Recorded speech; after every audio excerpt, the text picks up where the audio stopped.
that addressed just on the call here, but the success we've had over the last decade had as much to do with Evan as it did anyone here. He is a Ray through and through, and everything about the way he went about his business and how he performed on the field and everything he did in the community. And because of that, this was an incredibly difficult decision for us to make. But at the end of the day, after a lot of careful and thorough consideration, we felt that this was in the best interest of our franchise moving forward. So, we are excited about the guys that we have in AAA right now. That group that just won a championship is the youngest roster in AAA, joining some of the guys that we have, some of the youth on our Major League team here, and feel like we're not there yet. But with the addition of Christian Arroyo to that group, we're really assembling a core of talent that can give us a chance to be very competitive over a sustainable, outlook here in a sustainable way over the next 3, 5, 6, 7 years. So it will take a little bit of time for those guys to develop and to blossom, but that's our expectation. So with that, happy to open it up to the questions that I'm sure you guys have, and we'll go from there. Eric, how much, I guess you could say, foresight did you give Evan on, like, this was maybe coming down the range? Yeah, I think in situations like this,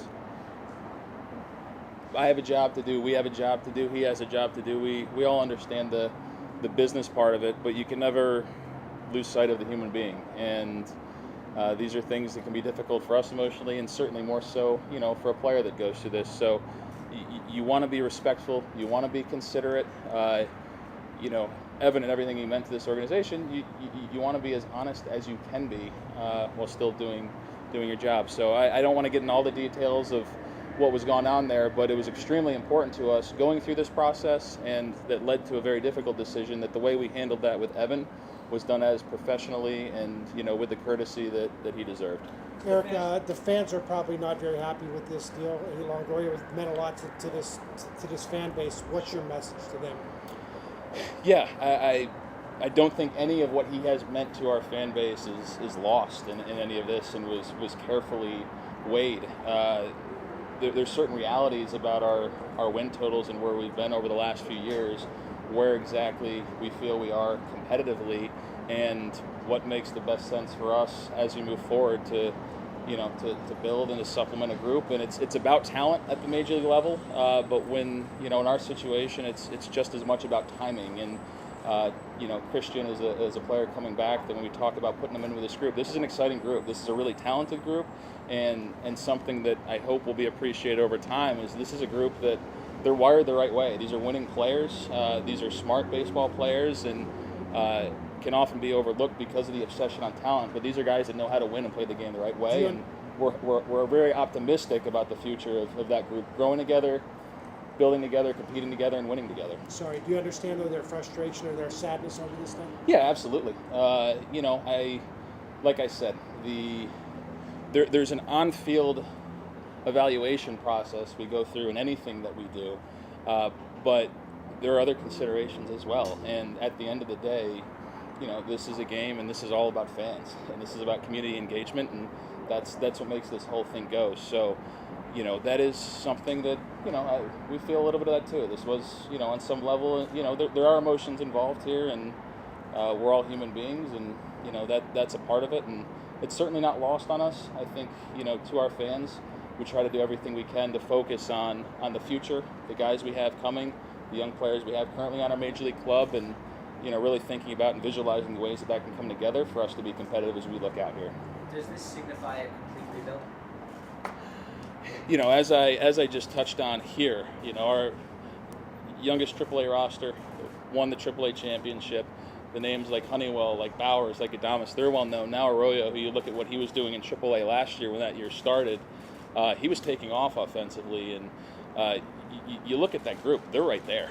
This is a group that is right there, and we have some incredibly exciting young players on our Major League team. So, we're looking at it where not every player comes up, hits the ground running, takes off, and has immediate Major League success.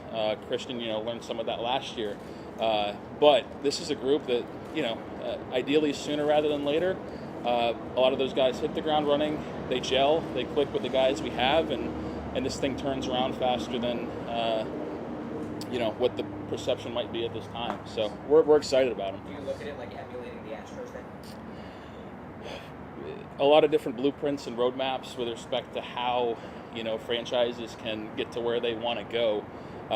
We have a lot of very gifted, talented players that are young and that are a part in their career where they're about ready to go, and that's not a 5-year outlook. That's something that hopefully is far sooner than that. I think a lot of folks when there was a team out there that was willing to put a player to us that we valued, at a high enough level to really truly consider that.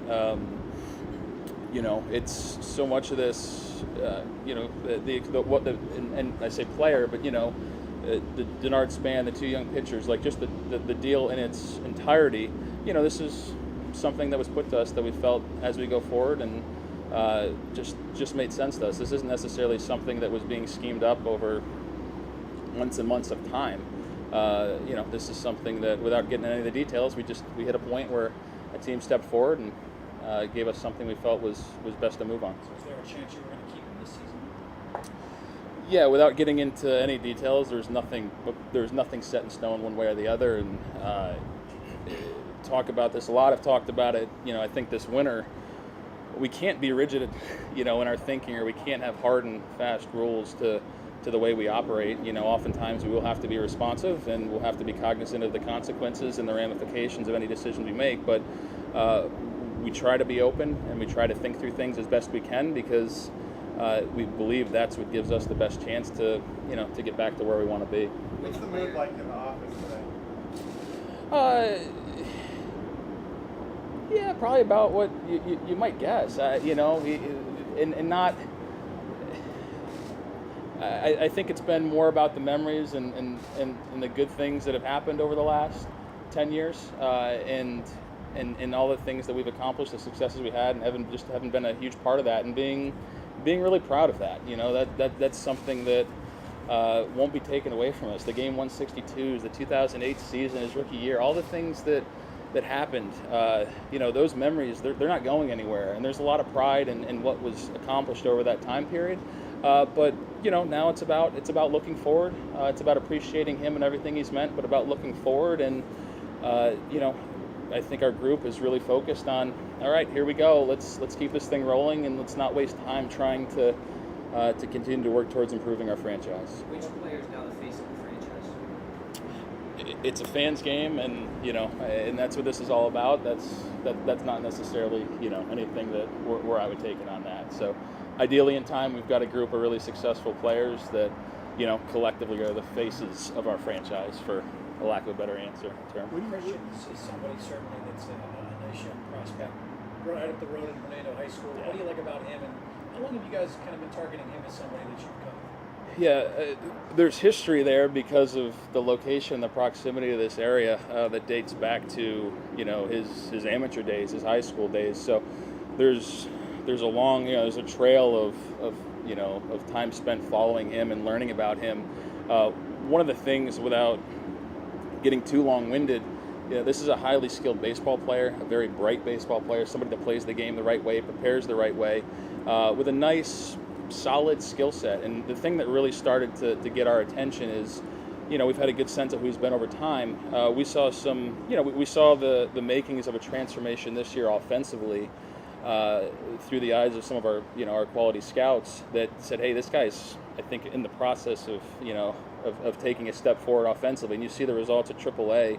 The start that he got off to there, driving the baseball the way he did without really swinging and missing a whole lot, we thought that was a sign of things to come. And to see a guy in AAA at age 21 going on 22 during the season that was starting to put that together, that really excited us. And it's not uncommon for players at that part of their career, if they get tossed to the big leagues after 100 AAA at-bats, to have some of those struggles. You look at an Aaron Judge or something like that, and what happened in 2016. His first days, those things happen, and how quickly they can figure it out, and the game can slow down. But and then of course he had the injury that kept the season short. But what we saw early this year, and some of the adjustments, and the way that the game was starting to slow down for him, the way he was starting to drive the ball, gives us some hope that this is someone offensively that that can be a guy that you can build around, and defensively, can move around, can play a lot of different infield positions and plays the game the right way. How much was your offseason plan kind of changed or by division moves, specifically the Stanton deal within the division, and then the talks you guys had in the meetings? Yeah, I would say very, very little with respect to some of the moves that our competitors have made. You look at any given year, these things happen. If it's not Stan one year, it's it's Crawford or it's David or it's whatever it is, and we're in a very competitive division where teams go to great ends to compete and to win, and so that's the expectation as we go through this. So we're always prepared for that, and that really pushes us towards focusing on our business and being the best version of our own organization that we can be as we go along, and try not to let that move things too much for us. Where does Denard fit in? I'm sorry? Where does Denard fit in? Yeah, just looking at things now, A-plus person, highly skilled player with a track record of success, a player that we've admired dating back to when he broke through with Minnesota.